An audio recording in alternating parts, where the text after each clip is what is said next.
For many black soldiers in World War II, it wasn't just about serving your country, it was also about proving that you could. In 1943, the U.S. Army wanted to see if black men were competent enough to learn airborne training. So 16 men volunteered and proved to the doubters in the Army that they were very, very wrong. The amount of courage that it took to come to work every day under the duress that they had to, be in, just being in contempt of, their counterparts was tremendous. Those 16 men formed the nucleus of the 555th Parachute Infantry Battalion known as the Triple Nickel, which was attached to the 82nd Airborne Division in 1944. You could say that Ruben Ayala and Chris McPhee are cut from the same parachute silk. Both served in the 82nd Airborne Division and say it's their duty to carry on the legacy of those pioneers who, although they were trained as combat-ready paratroopers, had a very different mission during World War II. This is one of the Japanese paper balloons, identified by the code name Paper. From October 1944 to April 1945, Japan sent more than 9,300 balloon bombs across the Pacific Ocean.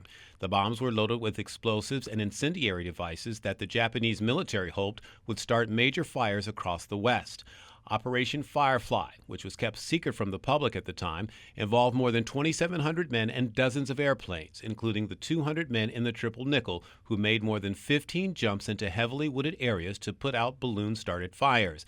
It was a role they didn't train for, but one that they did so well, it set a standard. They developed those tactics, techniques, and procedures for what smoke jumpers do today.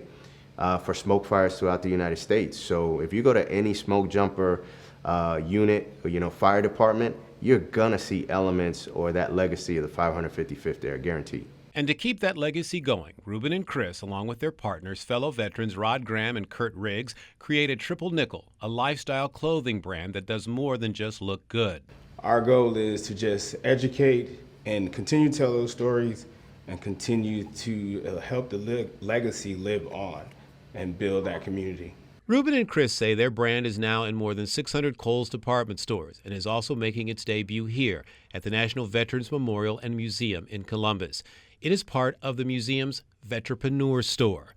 So the Triple Nickel wear, along with books, clothing, coffee, and so many other things, continues the contributions of veterans who are writing their next chapter and continuing their service. They want to give back. They have that sense of community and service, and that service doesn't stop once they get out of their military service. And part of giving back for Ruben and Chris is remembering the legacy of Sergeant First Class Alwyn Cash. He is the first black recipient of the Congressional Medal of Honor since the Vietnam War.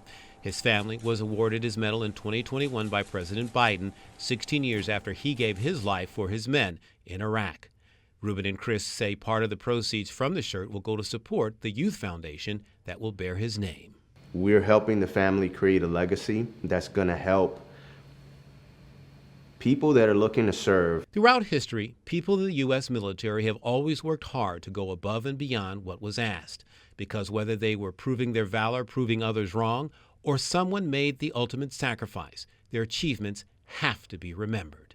Telling the story, their big storytelling element, that's what's near and dear to our heart. In Columbus, Roosevelt Leftwich, Fox 8 News.